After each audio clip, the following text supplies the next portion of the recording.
Tight hips are pretty common. In this video, I'll show you 2 simple stretches plus a mobility exercise you can use to get those hips moving freely again in no time. But first, the disclaimer.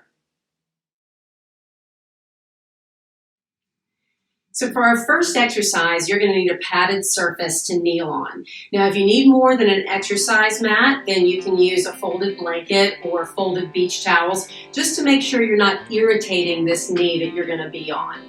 Next, I'm going to suggest you hold on to something to keep your balance so that you're not fighting for balance when you're really supposed to be relaxing through your hip muscles.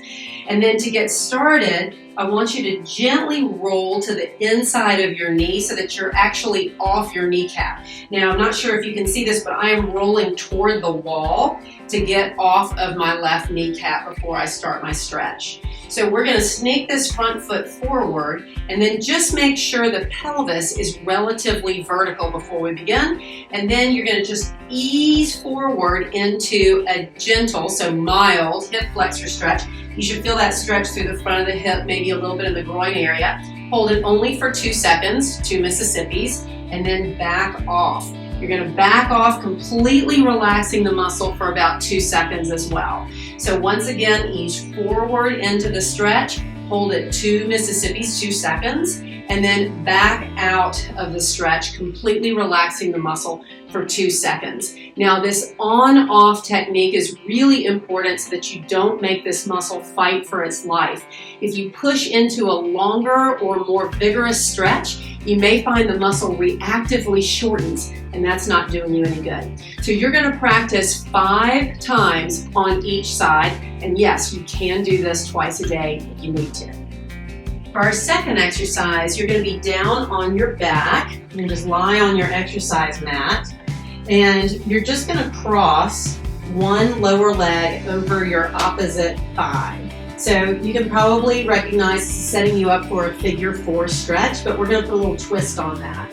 So what I want you to do is use both hands to reach around the non-stretching leg and pull it gently toward your chest until you feel a mild stretch in the outer hip of the leg that's crossed over. Now you're only going to hold that for 2 seconds, count 2 Mississippis, and then you're going to let it go.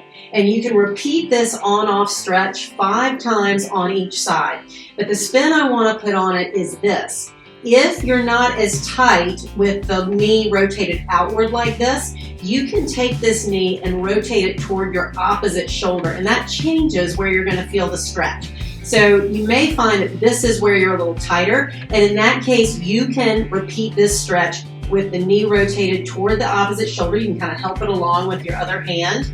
Again, 2 seconds into the stretch, mild stretch, and then 2 seconds completely backing out of the stretch, repeating that 5 times on each side. Now, if you find that you're tight in both of those stretches, then you can do both of them. The point is, you do what's right for your hips to get your hips moving better again. Now, before we go on to the third and final exercise in the series, I just want to remind you, if you're finding this helpful, please go ahead and hit that like button and do share it with friends. We appreciate your help in getting the word out there to others. So our third and final exercise is a mobility exercise, meaning we're just going to focus on smooth, easy range of motion. So we're not really meant to feel a big stretch here. Now, if sitting in this position with both legs pointing the same way makes you feel really tight through this hip that's rolled in, feel free to sit up on a little cushion and give yourself some extra space. You can also lean away from the tight hip so that your spine stays long and you're not forcing yourself into a position that doesn't feel good. Now, how we're going to do this is to simply roll the legs in the hip sockets. So you're rolling your thigh bones in your hip sockets to face the other way. Once again, once you're over there, you can lean away from a tighter hip over here, hold it only for a couple of seconds, and then roll back. And what I want you to do is repeat this 5 times in each direction, just pausing for a second or 2 in each direction. Okay, I hope you found these tips helpful and that you're able to unwind those hips in no time. Daily practice makes progress. All right, until I see you next time, keep moving and be well.